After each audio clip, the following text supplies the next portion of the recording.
बिस्मिल्लाहिर्रहमानिर्रहीम।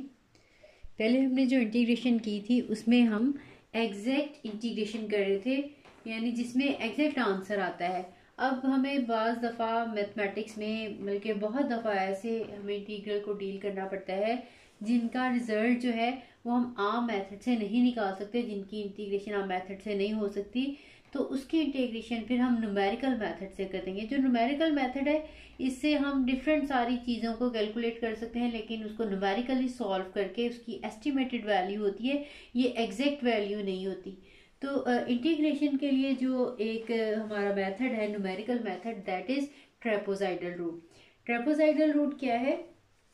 Late a function f be continuous on a b and let a b be partition into n equal sub intervals. इसके sub intervals दिए हुए, each of length b minus over n, then the integration from a to b f of x dx is equal to b minus a over n, और फिर ये सारा जो है 1/2 F X naught plus F X one plus F X three plus F X two plus F X three so on plus F X N minus one plus 1/2 F X N है। यानी जिनके अब नहीं निकलेगी तो इसको हम ट्रेपोजाइडल rule से सॉल्व कर सकेंगे। इसमें कहा क्या है कि कोई भी फंक्शन है वो कॉन्टिन्यूस है। ये जो हमें इंटरवल इंटीग्रेशन का दिया होगा 0 से 1, 5 से 10, सपोज कोई भी, तो ए भी एक, तो ये क्लोज इंटरवल पे वो फंक्शन अगर कॉन्टिन्यूस है, ये तो है कि कब हम उसको लगा सकते हैं ये ट्रेपोजाइडल रूल। अगर वो फंक्शन ए से बी तक कॉन्टिन्यूस है, यानी जो हमें इसकी अपर और लोअर लिमिट दी है इसके बिटवीन जो है वो फंक्शन कॉन्टिन्यूस हो। फिर उसके बाद आपने ये जो पूरा इंटरवल है ये वाला ए से बी, इसको हमने स्प्लिट कर लेना है। ठीक है, इसके हमने सब इंटरवल्स बना लेने हैं वो अकॉर्डिंग टू जितने भी हम उसके पार्टीशनिंग करना चाहें, पार्टीशनिंग के अकॉर्डिंग इसकी 2, 3, 4, 5, 6, 7 सो जितनी मर्जी पार्टीशनिंग कर सकते हैं। जितनी ज्यादा इसकी पार्टीशनिंग हो उतना ही इसका आंसर एग्जैक्ट आता जाता है। ठीक है, हमें क्वेश्चंस में लेकिन दिया गया है कि आपने इतने पार्टीशनिंग इतने एंड 4 में, 5 में, 6 में, 7 में, जितने भी हमने इसकी पार्टीशनिंग करनी होगी वो आपको क्वेश्चन में दिया गया होगा, उसके अकॉर्डिंग आपने एन जो है वो लेना है। ठीक है, अब ये जो एन हमने लिया, एन के बाद आपने उसके सब इंटरवल्स बना लिए। ठीक है, क्वेश्चन करेंगे तो आप अच्छे से क्लियर होगा। जो भी आपको इंटरवल देंगे उसमें ये जो सबसे छोटी रकम जो होगी ए, यहाँ से इंटरवल स्टार्ट होगा, यानी इसको एक्स नॉट से एक्स वन ऐसे भी कह सकते हैं, या जस्ट एक्स। ये बताया कि एक्स नॉट एक्चुअली वही है जो ए की वैल्यू है। पहला इंटरवल जो होगा एक्स नॉट से एक्स वन तक, फिर दूसरा इंटरवल एक्स वन से एक्स टू तक, फिर इसी तरह से चलते चलते एक्स 2 से x3 तक करते करते एक्स एन माइनस वन से एक्स एन तक आ जाएगा। एक्स एन वही होगा जो लास्ट ये वाला आपका लार्जेस्ट नंबर है इंटरवल का बी। और हर इंटरवल की लेंथ कितनी होगी? लेंथ कहते हैं इन दोनों का जो डिफरेंस है। सपोज देखें 2 से लेके 4 तक है ये इंटरवल, तो 4 माइनस 2 उसकी लेंथ जो है वो 2 होगी। ठीक है, इन इंटरवल्स का जो डिफरेंस होगा वो इसकी लेंथ कहलाएगी। और इनमें उनका इंटरवल की लेंथ कैसे कितनी होगी? आपने ये अपर लिमिट है, इसमें से सब्ट्रैक्ट करनी है लोअर लिमिट, और उसके बाद आपने डिवाइड करना है जितनी भी नंबर्स में आपने पार्टीशनिंग करनी है। आपने 2 पार्ट्स में करनी है, 3 में करनी है, 4 में करनी है, 5 में करनी है। जो भी एन होगा आपने इन दोनों का डिफरेंस लेके उसके साथ आपने डिवाइड करना है। ठीक है, उसके बाद आपने इस फॉर्मूला में ये सारी वैल्यू सब्स्टिट्यूट करनी है, तो आपके पास जो है वो आंसर आ जाएगा इसकी इंटीग्रेशन का। तो आपके पास देखें आपने क्या करना है, पहले वही b माइनस ए लिखना है। ठीक है, upper limit minus lower limit divided by number of सब इंटरवल्स। ठीक है, ये सब आपने इक्वल लेंथ के लेने हैं इंटरवल, यानी हर सब इंटरवल का जो है डिफरेंस जो है वो सेम ही होगा। तो उसके बाद आपने फर्स्ट वैल्यू के साथ भी 1/2 लगाना है और लास्ट वैल्यू के साथ भी 1/2 लगाना है। दरम्यान में जितनी भी 2 हो सकती हैं, 3, 4, 5, 6, ये जितनी भी टर्म्स होंगी दरम्यान में वो एज इट इज आ जाएगी। फर्स्ट टर्म के साथ 1/2 लगेगा और लास्ट टर्म के साथ 1/2 लगेगा। फर्स्ट टर्म जो है 1/2 लगाएंगे, जो जहां से आपका ये पहला इंटरवल स्टार्ट होता है, यानी ये जो ए था, ये वैल्यू हम फंक्शन में सब्स्टिट्यूट करेंगे, उसको 2 के साथ हम डिवाइड कर देंगे। उसके बाद जहां पे हमारा ये फर्स्ट इंटरवल एंड हो रहा है उसमें आपने वैल्यू फंक्शन में वही वाली वैल्यू सब्स्टिट्यूट करनी है, वो वाला लिखने के वैल्यू। इसी तरह से नेक्स्ट x2 जो आपने पॉइंट निकाला है वो सब्स्टिट्यूट करके फंक्शन की वैल्यू निकालेंगे, लगाते जाएंगे। जितने भी ये हमने सब इंटरवल्स बनाए होंगे हर x के हर पॉइंट पे ये वैल्यू आती जाएगी। और इसी तरह से जो लास्ट xn है हमारे पास, इसको इसकी वैल्यू निकालेंगे, इसको भी आप 2 से डिवाइड करेंगे। इसके बाद आपने जस्ट सिंप्लीफाई करना है तो आपके पास आंसर आ जाएगा। एग्जाम्पल नंबर 23 है, use trapezoidal rule with n equals to 4 to approximate the integral. ठीक है, हमें ये इंटीग्रल दिया हुआ है और साथ में n बता दिया है, आपने 4 लेना है। तो सबसे पहले आपने उस इंटरवल के सब इंटरवल्स बनाने हैं। हमारे पास जो पहला पॉइंट होगा वो x0 होगा, दैट इज 0, और जो हमारा xn लास्ट वाला होगा वो 4 होगा, क्योंकि हमने 4 पॉइंट तक बनाना है, n0 n1 sorry x0 x1 x2 x3 और x4 तक हमने जो है वो वैल्यूज निकालनी है। और इसके लिए पहले हमें सब इंटरवल की लेंथ फाइंड आउट करनी पड़ेगी। हमारे पास जो इंटरवल है वो 0 से लेके 4 तक है, हम इसकी पार्टीशनिंग करना चाह रहे हैं सब इंटरवल्स में। तो सबसे पहले आपने इनका जो है वो लेंथ निकालनी है सब इंटरवल्स की। ठीक है, तो लेंथ कैसे निकालेंगे,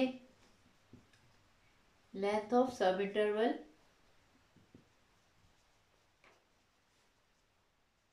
तो वो आपको मैंने बताया था b माइनस ए ओवर n करके निकालते हैं। अब देखिए हमारे पास b है 4 और a है हमारे पास 0 और n हमने 4 निकालने हैं, तो ये हमारे पास 4 ओवर 4 आंसर आ जाएगा 1। इसका मतलब ये है कि हर इंटरवल की लेंथ जो है वो 1 होगी। ठीक है, तो आपके पास x0 हम स्टार्ट करेंगे 0 से। ठीक है, इसके बाद इसमें ये जो इंटरवल है ये ऐड करते जाएंगे तो नेक्स्ट पॉइंट आता जाएगा। इसके बाद x1 आ जाएगा, 0 में 1 ऐड कर देंगे तो आ जाएगा 1। फिर x2 आपने फाइंड आउट करना है, इसमें अगेन 1 ऐड कर देंगे तो ये आ जाएगा 2। उसके बाद फिर हम इसमें ऐड कर देंगे x3, आंसर आ जाएगा हमारे पास 3 और x4 हमारे पास आंसर आ जाएगा 4। ठीक है, n 4 है तो आपने x4 तक निकालना है। अब हम अगर इसके इंटरवल बनाएं तो एक 0 से 1 तक बनेगा, फिर एक 1 से 2 तक बनेगा, एक 2 से 3 तक बनेगा और एक 3 से 4 तक बनेगा। लेकिन जस्ट आपने क्योंकि ये पॉइंट्स एज इट इज आप लोगों ने लगाने हैं चाहिए, तो हम इसको जस्ट x1 x2 x3 और x4 तक ही लिखा रहने देंगे। इसके बाद अब ये देखें फॉर्मूला ऑलरेडी वो जो मैंने पहले लिखा हुआ था वो एज इट इज लिखा हुआ है, ट्रेपेजॉइडल रूल। इसमें आपको b की वैल्यू भी पता है, b की वैल्यू यहाँ पे 4 आ जाएगी, a की वैल्यू 0 आ जाएगी और n जो है 4 ये हमें गिवन है। ठीक है, इसके बाद 1/2 एज इट इज आ जाएगा। आपने f ऑफ x0 का आंसर निकालना है।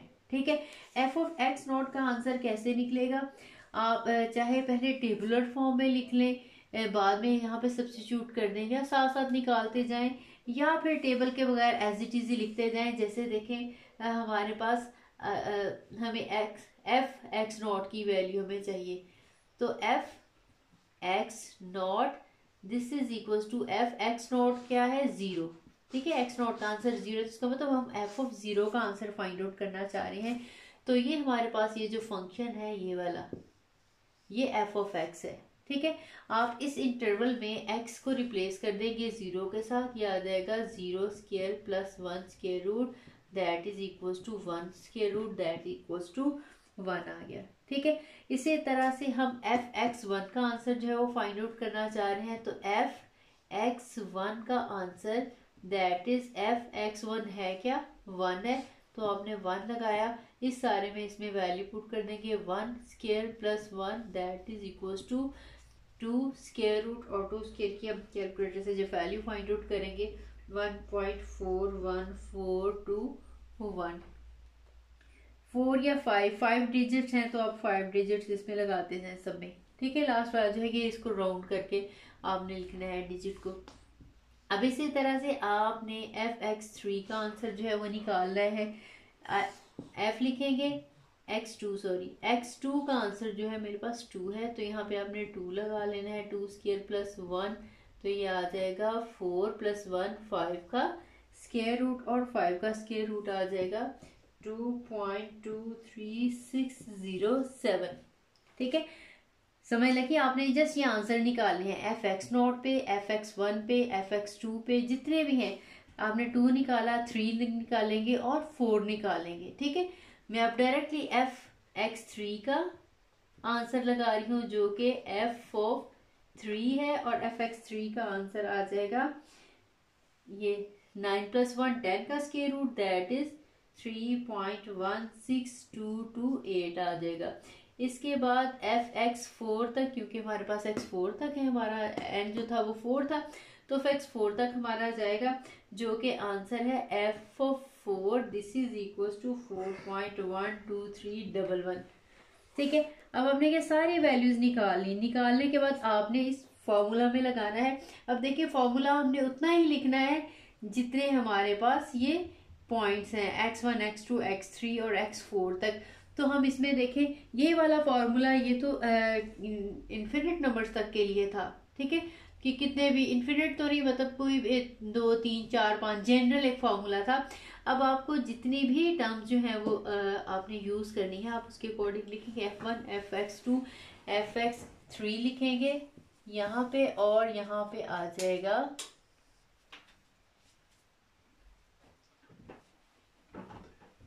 fx3 + 1/2 और fx4 आ जाएगा, और यहाँ तक हमारा फॉर्मूला जो है वो एंड हो जाएगा।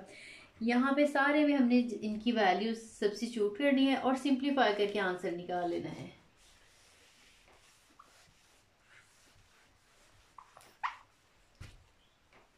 इसमें अब हमारे पास देखें, हमारे पास जो इंटीग्रल है दैट इज 0 to 4, और ये जो हमारा फंक्शन है दैट इज x² + 1 का स्क्वायर रूट d(x). अब देखें b की जगह पे आ जाएगा 4 - 0, इंटरवल भी 4 है, और 1/2 जो हमने पहली वैल्यू निकाली थी fx0 की, that is equal to 1, plus इसके बाद नेक्स्ट वैल्यू जो हमने निकाली थी 1.4142, फिर इसके बाद नेक्स्ट जो आपने वैल्यू निकाली थी वो आपने लगा लेनी है 2.23607। इसके बाद नेक्स्ट आपने वैल्यू लगा दी 3.16228। इसके बाद फिर आपने जो लास्ट वैल्यू है उसके साथ 1/2, फर्स्ट वैल्यू के साथ 1/2 लगाना है, उसके बाद लास्ट वैल्यू के साथ आपने 1/2 लगाना है, दैट इज 4.12311। ठीक है, आपने इन्हें 2 से डिवाइड करना है, फर्स्ट और लास्ट वैल्यू को, फिर इन सबको आपने ऐड कर लेना है। ऐड करने के बाद ये तो 4/4 ये आंसर 1 आ जाएगा, तो यही सारा इसको कैलकुलेट आपने कर लेना है। कैलकुलेशन के बाद इसका आंसर आ जाएगा दैट इज 9.37411।